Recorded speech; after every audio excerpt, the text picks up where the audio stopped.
Why is this couple smiling? Perhaps they found hope, meaning, and purpose in the book of Revelation. Nearly 2,000 years ago, a lonely man on a distant island received a remarkable vision. Some readers have been frightened by his vision, but many more have found in it the hope, meaning, and purpose they were looking for.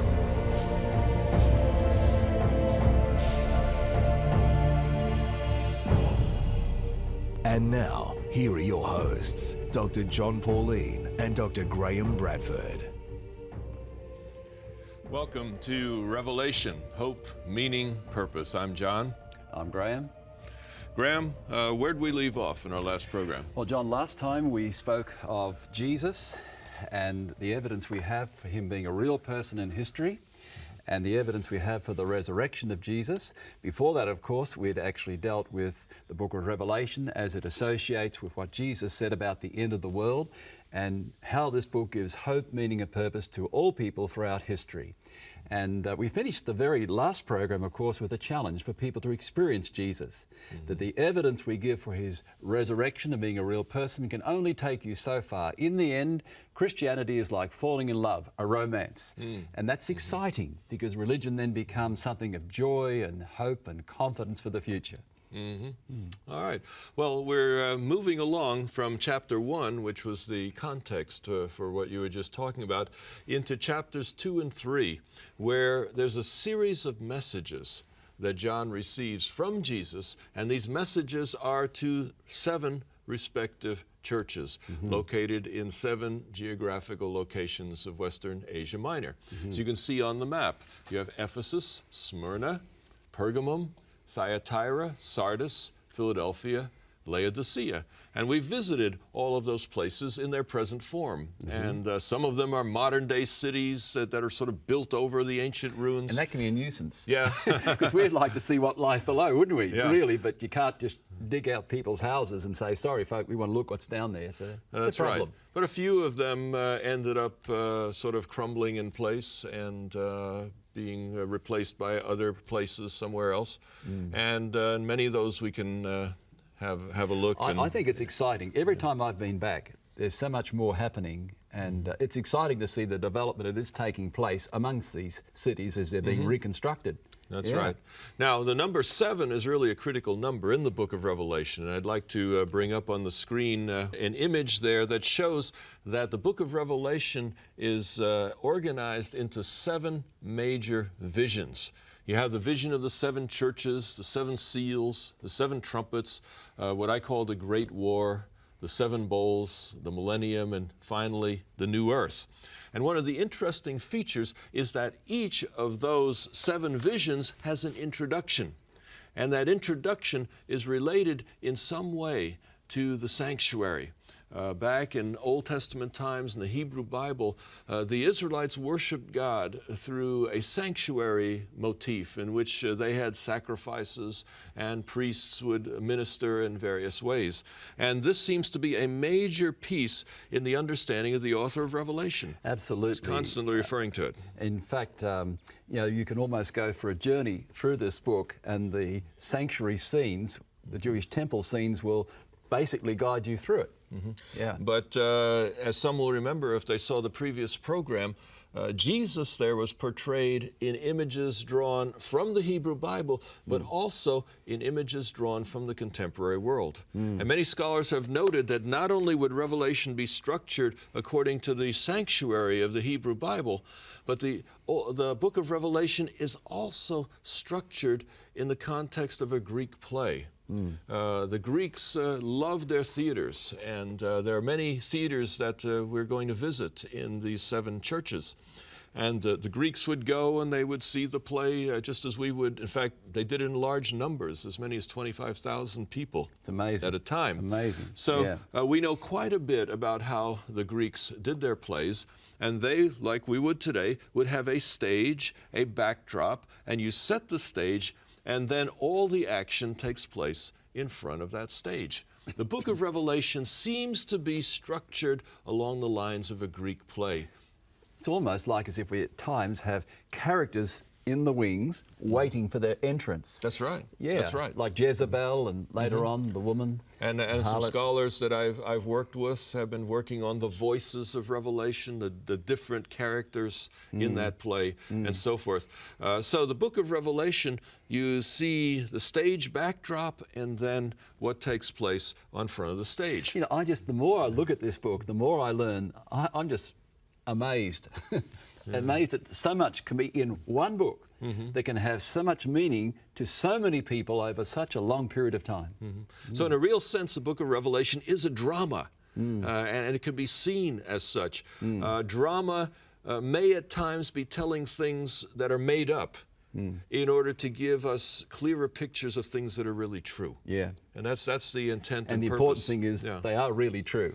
Now with that in mind, what we've discovered is that the vision of Jesus in chapter 1, that picture of him with the 7 branch candlesticks, standing there with the sword coming out of his mouth and all those things that you read last time, that is like a stage backdrop.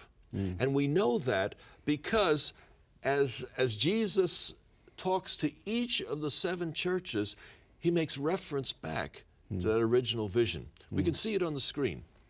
As on the screen, it shows us that, for example, in Revelation 2:1, he says, "To the angel of the church in Ephesus write, these are the words of him who holds the 7 stars in his right hand and walks among the 7 golden lampstands." You see, now that is taken right from chapter 1. It's reminding them of that picture of Jesus that they saw in chapter 1. And then in verse 8, for example, of Revelation 2, "To the angel of the church in Smyrna write, these are the words of him who is the first and the last, who died and came to life again." And that's drawn from verses 17 to 18 But isn't it of great chapter to 1. think that Jesus relates to each one of these churches in a very personal way, isn't it? I mean, he understands what is going on, and some of them have problems, but he understands, and he's giving them counsel, isn't he? Yeah. But that original vision is constantly the focus. It's always looking back to that. I think we have another graphic here where you can see that this works its way all through the churches. To each church, Jesus presents himself differently. Now that's the interesting thing. No church gets the full picture of Jesus. Look at the next graphic, 5, 6, and 7. You will also see no church gets exactly the same picture of Jesus. And that tells me a number of things. One of those things is that really all of us need to be learners. We can all learn from each other. No 2 of us probably has exactly the same picture of Jesus, and yet he's big enough for us to learn from each other, and the things that you share, I'm learning constantly. My wife Pamela and I have been together 35 years, and I'm constantly learning from Everybody the things she can comes teach up you with. something. I had a teacher once who said, "Remember, Graeme, everybody can teach you something." So we can learn from all the churches, and we can learn from each other. Well said. Yeah.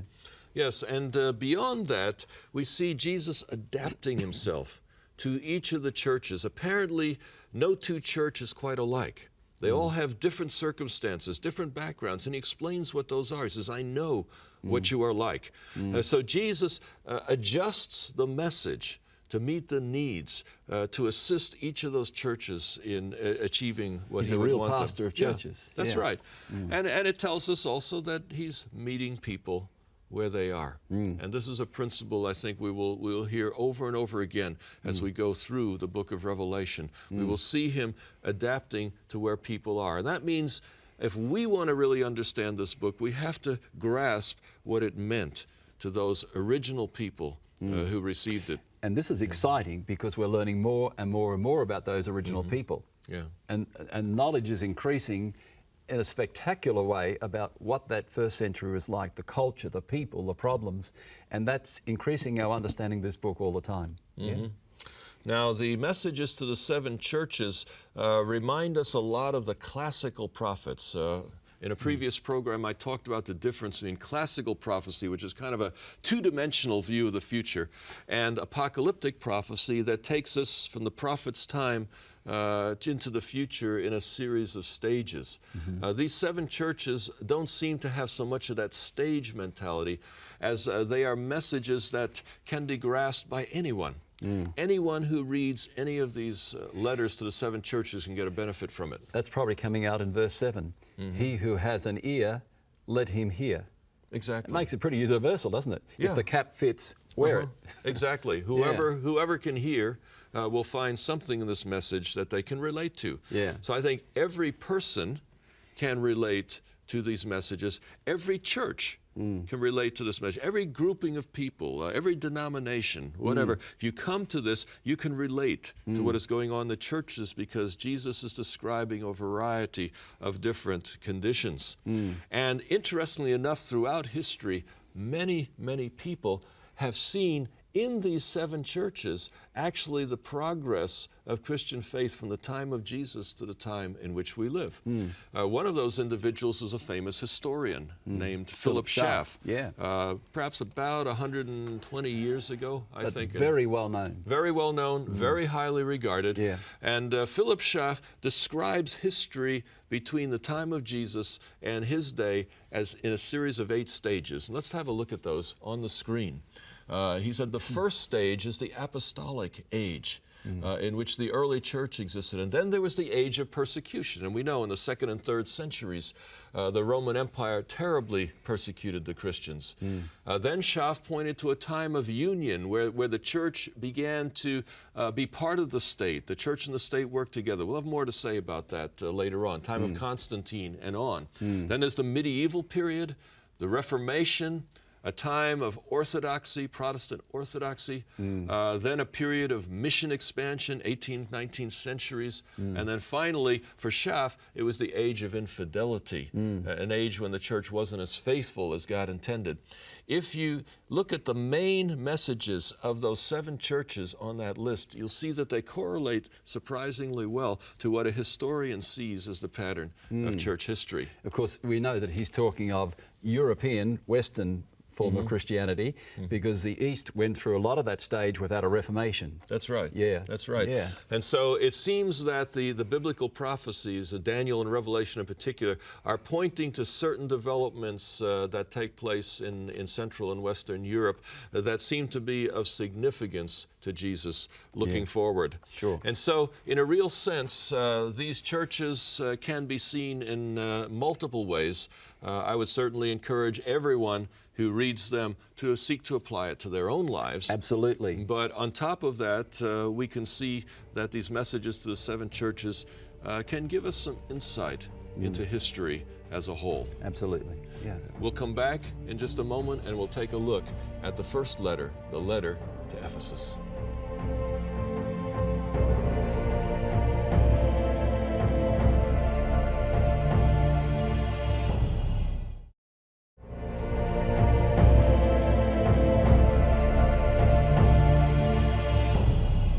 Welcome back. And now we're going to go on a bit of a tour of Ephesus. But before we do that, let's have a look at the map once more so that we can see where Ephesus is. As you can see on the map, it's the closest of the 7 churches to the island of Patmos, and it's the very first one in many ways, an administrative center, one of the most powerful of these cities, and certainly today probably the most spectacular. So let's have a look at ancient Ephesus as it looks today. Okay.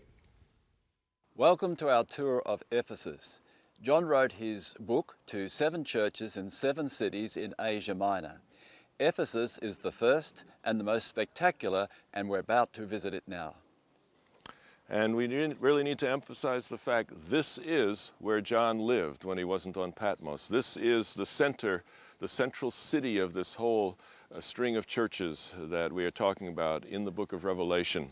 Behind me is the Odeon, which is part of the government complex here. This was like a city council, and it was where people would gather to discuss the issues of the town.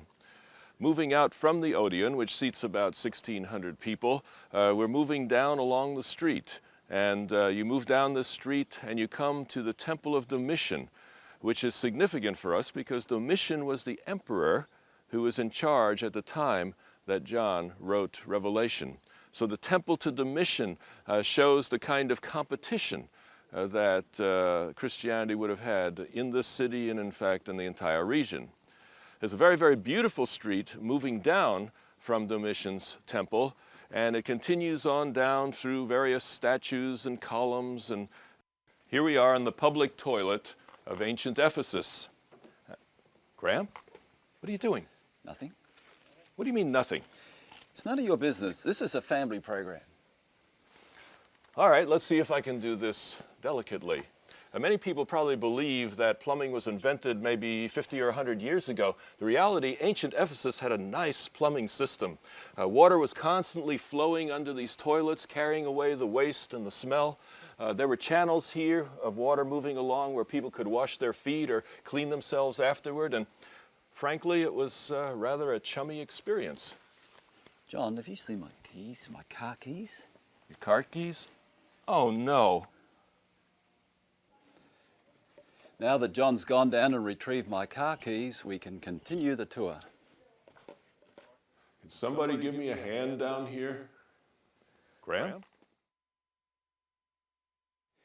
We're walking down the main street, which is a very impressive walk. We're heading towards the Library of Celsus, and we can see here the terraced houses of the wealthy people who lived, the nobility. And it is said that the street was lit up at night, and to have houses like this on either side must have been a very, very impressive sight. We move down and we see now the Library of Celsus. This library is a facade. Out the front it looks very grand. Inside it doesn't quite match what it looks on the front. And here we can see the temple to Artemis, the goddess of the Ephesians, sometimes called Diana of the Ephesians. All we see now is an empty hole, basically, with a few columns left. It's been used over the centuries as a quarry for other buildings. And this is the theatre here at Ephesus, seating 25,000 people. It is here that they had their plays and their dramas, and later on they had their gladiator fights and naval battles. The bottom was filled with water. Real blood was shed for entertainment. Well, quite a tour, John. Graeme, you know, I've learned to trust Jesus, but after what you did to me in Ephesus, I don't know if I'll ever trust you again. Oh, John, how could you say that? How deeply wounded, wounded. Frankly, we had a lot of fun there, didn't we? It was good fun, yeah. Yes, it was. It was delightful. Why don't we get into this letter to the church of Ephesus? Okay, all and chapter 2, verses 1 to 7. Would you read that for us? Sure, I will. These are the words of him who holds the 7 stars in his right hand and walks among the 7 golden lampstands. I know your deeds, your hard work and your perseverance. I know that you cannot tolerate wicked men, that you have tested those who claim to be apostles but are not, and have found them false. You have persevered and have endured hardships for my name, and have not grown weary. Yet I hold this against you. You have forsaken your first love. Remember the height from which you have fallen. Repent and do the things you did at first. If you do not repent, I will come to you and remove your lampstand from its place. But you have this in your favor. You hate the practice of the Nicolaitans, which I also hate. He who has an ear, let him hear what the Spirit says to the churches. To him who overcomes, I will give the right to eat from the tree of life, which is in the paradise of God. The church of Ephesus must have been a pretty good place. I suspect that there's a lot of good things in this church.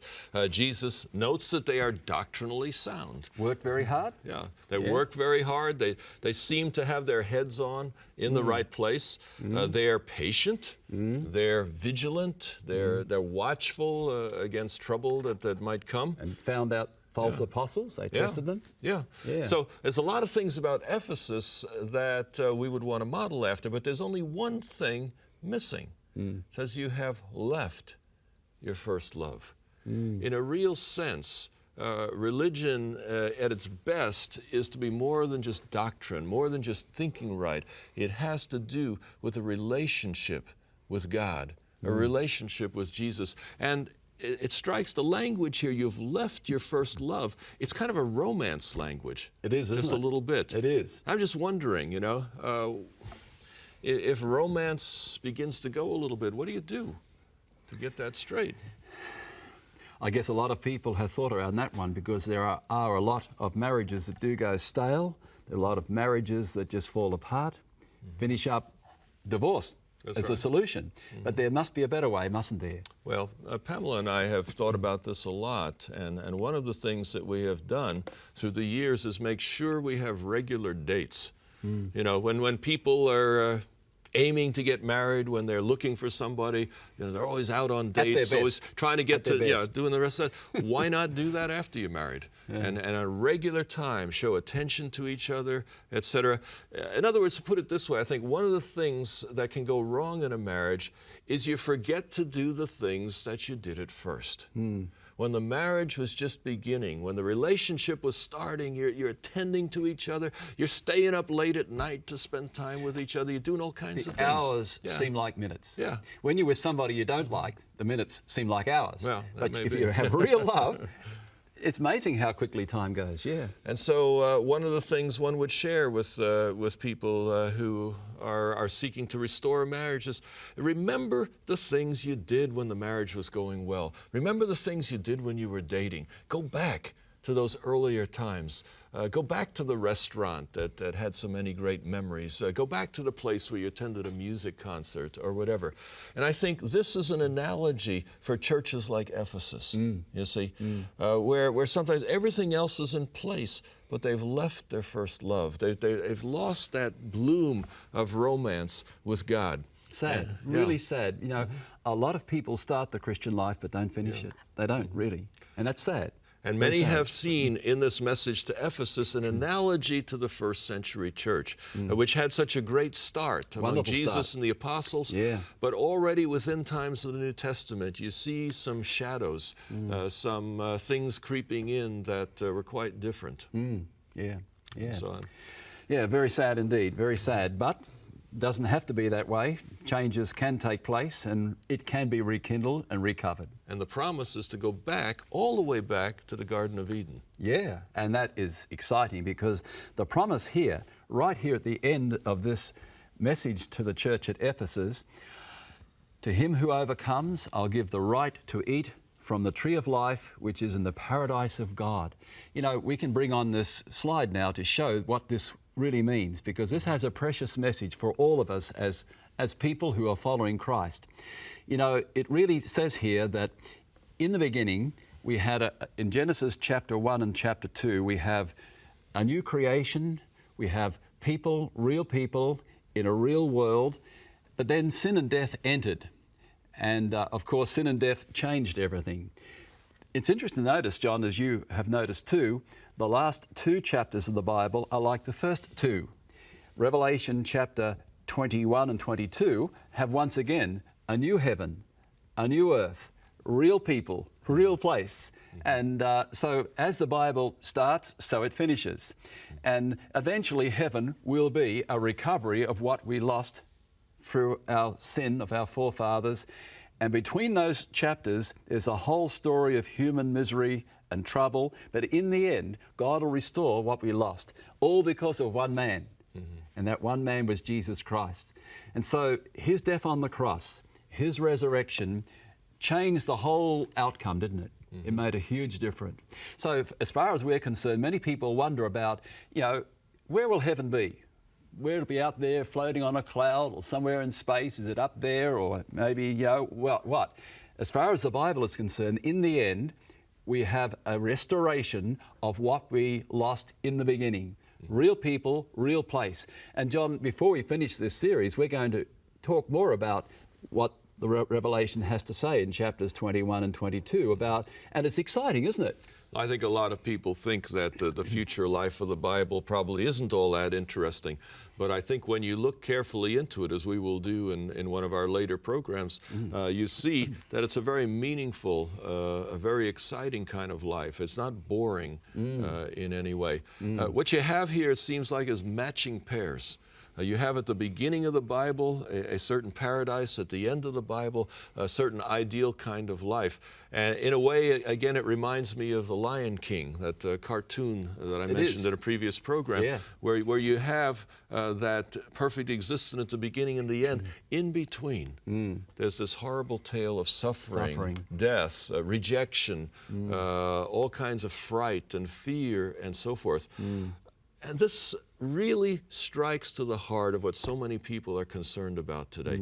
If God is really so good, and if He's really so powerful, why is there so much suffering in this world? It's the great question. Yeah. It's the great question of the ages. This is really where the Bible is at. The Bible doesn't portray fantasy. It portrays life seriously. It portrays it with all the warts, with all the problems. Life is not perfect in today's world. We're living our life in this middle period before God restores it again. But meanwhile, we have to live in this world, and when we come up after the break, we're going to look at this question, aren't we? Why does God allow this to go on?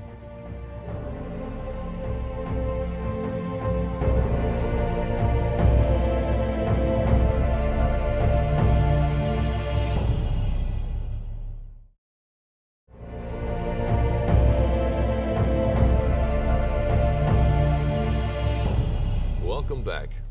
The question lies before us. If God is so good, and if He is powerful, why is there so much suffering in the world?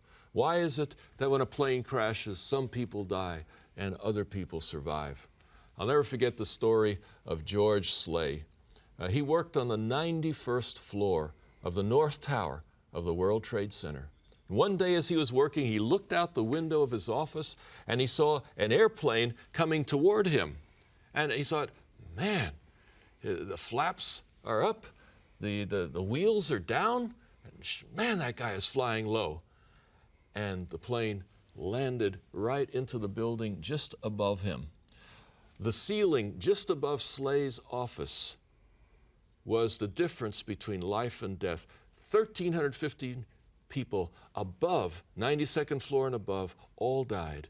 From 91st floor and below, virtually all survived, including George Slay, whose office crumbled around him, but he picked himself up, got himself out of the building, and ever since has asked the question, why me? Why did I survive when so many others died? That's not easy to answer, John. It's a difficult question. And this has often been described as the Achilles heel of the Christian church because, it's not really a problem for the atheist, is it? They don't have a problem because really, who are they going to complain to? Why should they expect life to be anything different?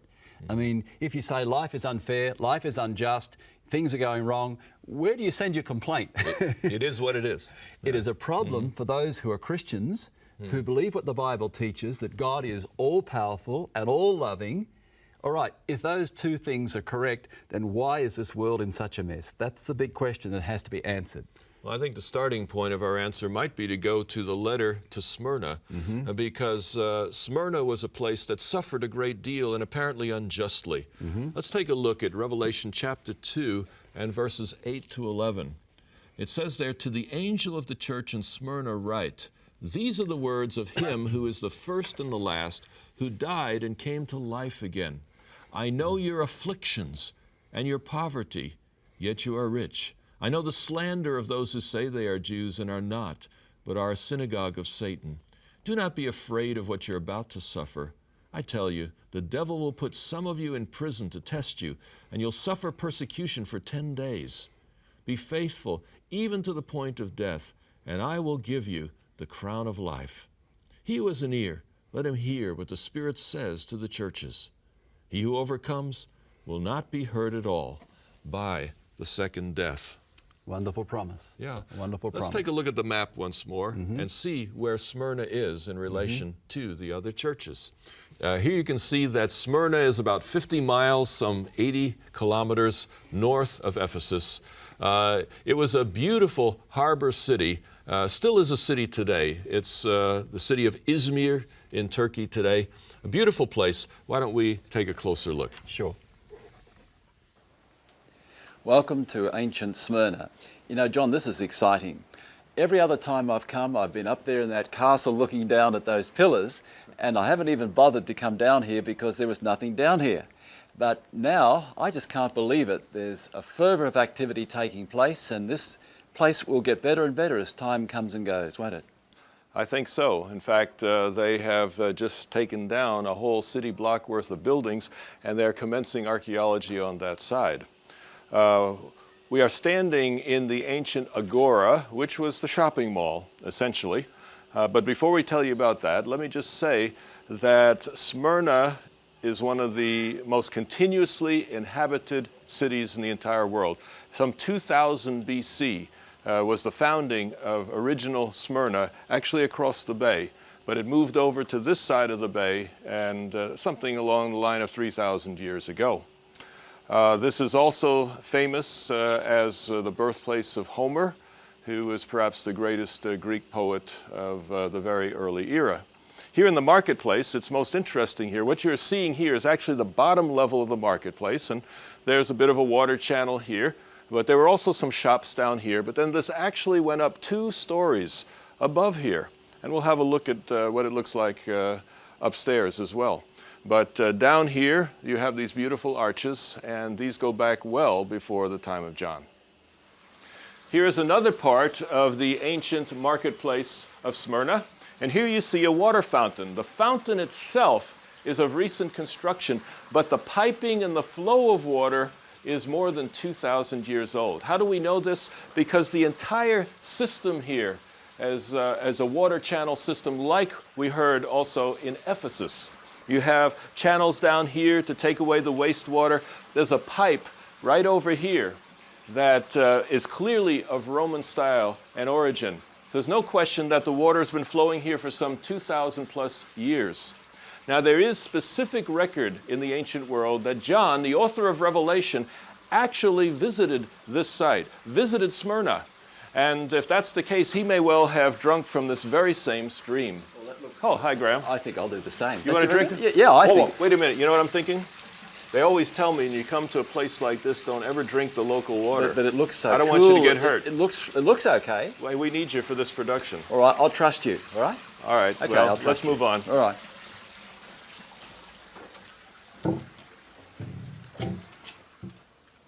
This is another area of the underground portion of ancient Smyrna, and it's really extensive. We're amazed. And it's going to continue to grow, John, and I think we're going to find that in the future, more and more people are going to want to come to the city.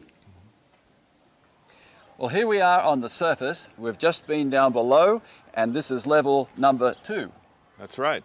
This was a multi-level shopping experience in ancient Smyrna. These pillars represent the middle level of the shopping center, the Agora as they called it, and then above these was a third level of nearly equal size, and stretching out over this entire square was the marketplace of ancient Smyrna. It is believed that ancient Smyrna had between 100,000 and 200,000 people, and it seems obvious to me that they liked to shop. And now we're at the citadel, overlooking the city, several hundred meters high. And this citadel has a tremendous history going back to the days of the Crusaders, and we can see where their battles have been fought by. We can see actual holes in the wall from cannon fire going back to the days, probably the Ottoman Turks. But this section here is of particular interest to us because it goes right back to the days when John wrote the book of Revelation, the original city of Smyrna at that time. We'll conclude our tour of Smyrna by taking you out to see the beautiful view of modern-day Izmir, a city that has been here for 2,000 years or more and has taken over where Smyrna was before. It's a beautiful view of the harbor and some 3 million people living here. Well, it's a beautiful place, isn't it? Yeah. It appears to be associated quite a bit with suffering. In fact, the most famous person, a Christian person in the ancient times, was a man named Polycarp, who was actually the church leader of Smyrna about 60, 70 years after the time of the book of Revelation. Actually, he began quite a bit earlier than that, and he may have known John as a young man. But we have a historian here who's excellent on these early church events, and he has something to say about this Polycarp. Let's hear what he has to say. Polycarp was the first Christian martyr for whom a martyrdom has been written. Not that he's the first Christian martyr or the first one written about, but the genre of hagiography became part of Christianity with the writing of this martyrdom of his. A couple of the things that we learn from the martyrdom of Polycarp about Christianity in the middle of the 2nd century is, first of all, that there were martyrdoms, or there were Christians being killed during this time. But it was not massive scale killing of Christians. It was killing of the Christian leaders in order to discredit Christianity in the eyes of Christians. In reality, the opposite was true, because the Christian leaders that were willing to die for their faith ended up strengthening the faith of the other Christians. This Polycarp story is really an amazing thing. Yeah. He was 86 years old when the clamor came that he should be executed simply for being a Christian. He was a beloved man, he was a gentle and kind man, but just the people came to the place where they wanted to eliminate him. And so the soldiers come to his house. And as they visit the house, he comes to them, he says, I know why you have come. But he says, before we do it, allow me a couple hours to pray to Jesus. And while we do that, we'll take care of you with a nice meal. So he served the arresting soldiers a beautiful meal while he's praying. Then they take him down to the governor, and the governor doesn't want to kill this guy. He says, just deny Jesus. Just say, away with the atheists. And of course, atheists was a term people used for Christians in those days. So Polycarp walks out into the stadium full of people, and he says, away with the atheists, and points to all of the people in the stand. Now, of course, that didn't satisfy the governor. Yeah. The governor says, just deny Jesus. And Polycarp says, 86 years I've served him. He's never done me any wrong.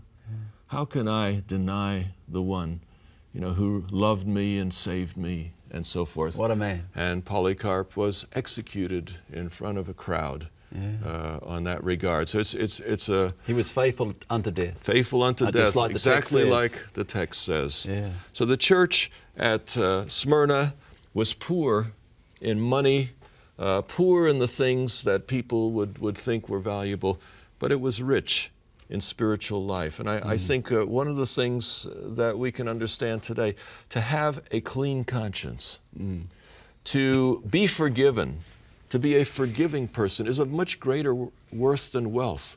So many wealthy people are unforgiving, unforgiven. Many wealthy people are just suffering from these kinds of things. They may have a lot of money, but if the conscience isn't clean, Not worth anything. there's all this unease. You can't sleep at night, and all the This problems man had that something people that have. money cannot buy. He had something Yeah. money could not buy. An inner peace, a happiness Yeah. that many will never understand or experience. And this is where Smyrna is commended, that they are rich in the thing that really matters to God. There was some trouble, it mentions, with the Jews of Smyrna.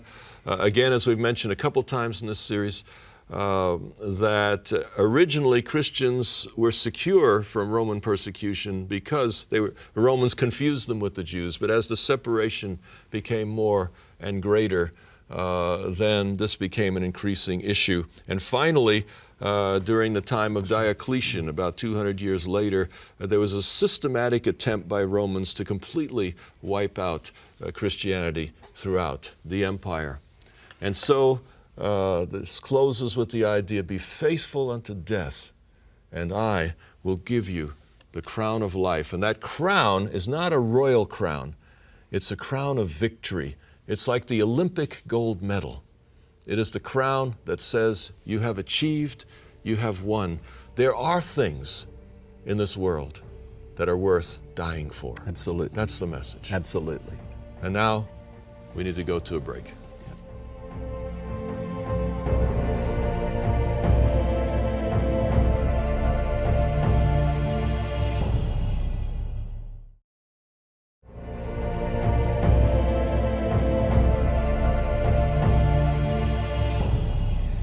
We're now going to look at one of the great issues that really worries people. As I said earlier, it is the Achilles heel of the Christian church, many people think. How can God be so good, all-powerful, and yet look at the mess the world's in? And there's no easy answer to this question, as you and I know, but the Bible does give us a bit of an overall big picture, which I think really does help. And the Bible talks about, in the beginning, there was, way back, as far back as we can go, a rebellion against God in heaven. The book of Ezekiel, the book of Isaiah seem to picture an angel around the throne of God who became very proud and challenged the right of God to rule. And this theme is taken up in the book of Revelation, and chapter 12 talks about a conflict in heaven and this being called Satan or Lucifer, who became the devil, and his angels were cast out into this world. And this world has become a battleground where God is allowing evil to, as it were, go on for a period of time, because God's right to rule has been challenged by this being, this created being, and his angels. So this world is a battleground, and we're part of that battle. And understanding this big picture is a very important part of understanding Revelation, because Revelation is alluding to this story. We'll see it later on in chapter 12, where this casting out takes place. And, it is very hard to understand many things that are happening in Revelation unless we get this big picture. So may I just say, so then you're saying that the troubles on this world are part of a much bigger battle. Yes. And just like in any battle, there are sometimes casualties that are unintended. This can happen, and the Bible talks about a man named Job, and he was prospering, but suddenly his life fell apart, and he didn't realize that in heaven above a conversation was going on where God was basically challenged by Lucifer or Satan, who said, look, God, this man only serves you because you give him so many things. Take them away and he'll curse you. But the interesting thing is that Job trusted God. He didn't have an answer to every question, but he had to trust God. In the end, it worked out all right. Reasonably well anyway, at least he was restored. But you and I, our lives to some degree mirror this, because we are part of a conflict which is far bigger than we have ever dreamt before. And so this idea of the world being a battleground is a very important part to Revelation. And is God fair? Is he just? Well, while we live through this experience now, things are not going to be easy. God never promised it would be easy. Why a certain person has a problem, the worst thing you and I can do is try to guess. We try to guess and say, oh, God's trying to teach you something. This is what Job's comforters did. They almost wrecked Job, didn't they? Oh, God's trying to teach you something, therefore you're suffering. That makes people angry, Job, you must have done something wrong. You must be a bad man. That's why you're suffering. That's what normal humanity thinks, isn't it? You're being punished. And yet all these answers were wrong, wrong, wrong, wrong. And in the end, the book of Job, God comes and rebukes the friends of Job because they almost broke his confidence in him. So meanwhile, we have to live through an experience like this where evil and good are in this world. But it's not all doom and gloom, is it? Because God himself came into this world and he won a battle. And we're on the winning side. We're on the winning side, and in the end, God will take control and it'll be all right. But meanwhile, this is what we're part of, John. Well, I think you've given us some good thoughts here, and I think there's a colleague of yours, Ray Ronfeld, oh, yeah, who has also spoken to this issue. Right, he has, yeah. Okay. Let's have a look at what Ray has to say. How do Christians deal with the issue of suffering, particularly when it's something that is very personal, when pain, death, suffering, in fact, affects themselves or one of their family members? No Christian, no person has a full understanding of why suffering occurs to us. We do know from the Bible that suffering occurs because of sin, but it doesn't necessarily occur because of personal sin. The answer to the issue of suffering is not trying to work out why it's come to us, but rather being able to say to ourselves, no matter what we're suffering, God is with us. Romans chapter 8, last part of Romans chapter 8 tells us very clearly that whether we deal with things of life or death, heights or depths, God is always with us. Nothing can separate us from the love of God. So the answer to suffering is not it doesn't answer why suffering actually occurs to us personally, but the answer to suffering is really the life of faith, being able to accept that God is able to lead us, that God is able to actually see us through some of the dark patches of life, and that in the end, when all is said and done, when Christ comes back, we will then know, and we will probably know what we've learnt from suffering as well.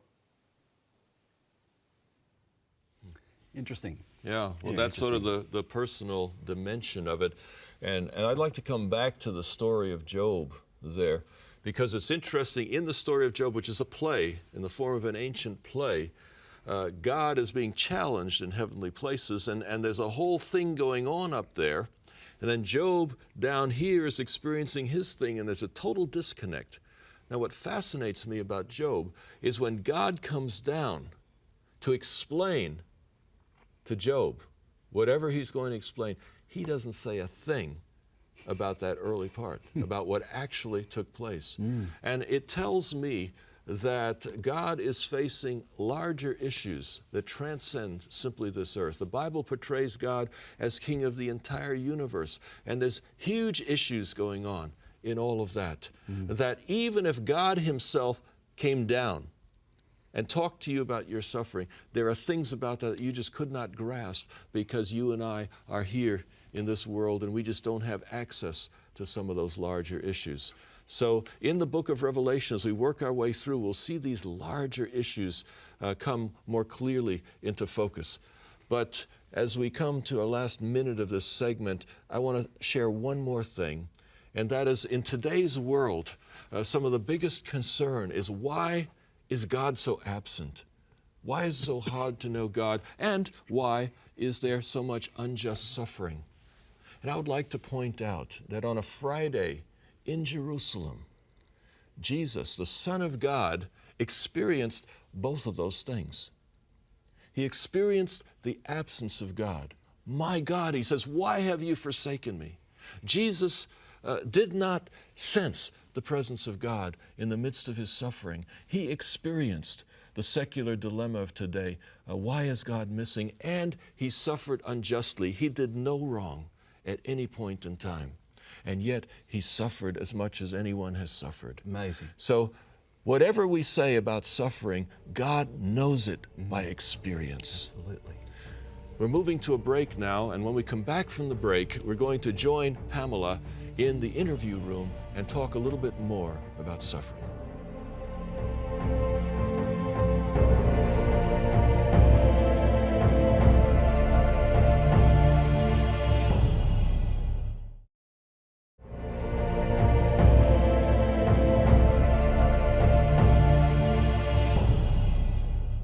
Welcome back. Graeme and I are here in the interview room with Pamela, and we're reflecting on something that Ray Ronfeld said in the previous segment, the idea that suffering somehow can be a teacher.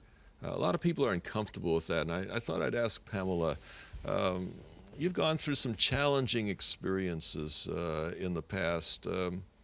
What have you learned from suffering? Well, I think suffering has taught me many things in life. And as a child, I've learned that suffering can make you better or bitter. And it's basically a choice. And many things happened to me as a child, and but I had to make some choices. And there was child abuse going on as a child, but my mom did physically abuse me, but that's because she never got over her past. But I decided that I would get over my past. And well, that's an interesting point. You're saying it kind of gets handed down from generation to generation. If you don't make some choices, you can be bitter or better. If you don't make some choices to deal with it, you just pass it on to the next generation. Exactly. What are some of the choices you made that have made that kind of a difference to where you are today? Well, when you come to the place in life where your life isn't working for you, where you're losing your temper and you're not treating your children the way you want to treat them, and you're not being the kind of wife you're wanting to be, and mother, and so on, you start looking up a good counselor and start working on the things you need to work on. So you've done a lot of journaling, and you've done some counseling, and certainly I know you've done a lot of praying and so forth. And it's brought you to the place where you've grown in life. Yes, perhaps we can learn a bit from suffering. Graeme, what do you think? Yeah, I'm very interested to hear how Pamela has reacted, because she's taken a positive approach. And this is the way, isn't it? Yes. And you have become a better person in the sense that you have not allowed yourself to go down, down, down. You've got your faith and trust in God, and I think that's an inspiration. Now, every Christian, to some degree, has to live their life like this. Christians do get abused. Christians do get robbed. Christians do get cancer. They die. They lose their jobs. And this happens to good and bad, doesn't it? And you can't draw a line through the world and say, here are all the good people, they don't have a problem. Here are all the bad people, they die and lose their jobs. It's a mixture. So God gives us sufficient evidence to believe. We know that He's there, and we can have evidence for that. And the Bible is His Word. But at the same time, God doesn't remove every cause for doubt. And every Christian is called to live their life with unanswered questions, when life doesn't make sense and it falls apart, believing that one day God will make all things clear. The real answer is childlike faith, simply trusting in God. And those who are viewing, I don't know your problem, but you will have a problem, I guess, because most people do. And all I can say is trust in God, take the positive approach and reach out for Him, and He will give you strength. And our next program is going to deal with how Christians have at times made wrong decisions. And that is going to make a very interesting program. We're thankful you've watched our program today, and we look forward to meeting with you next time.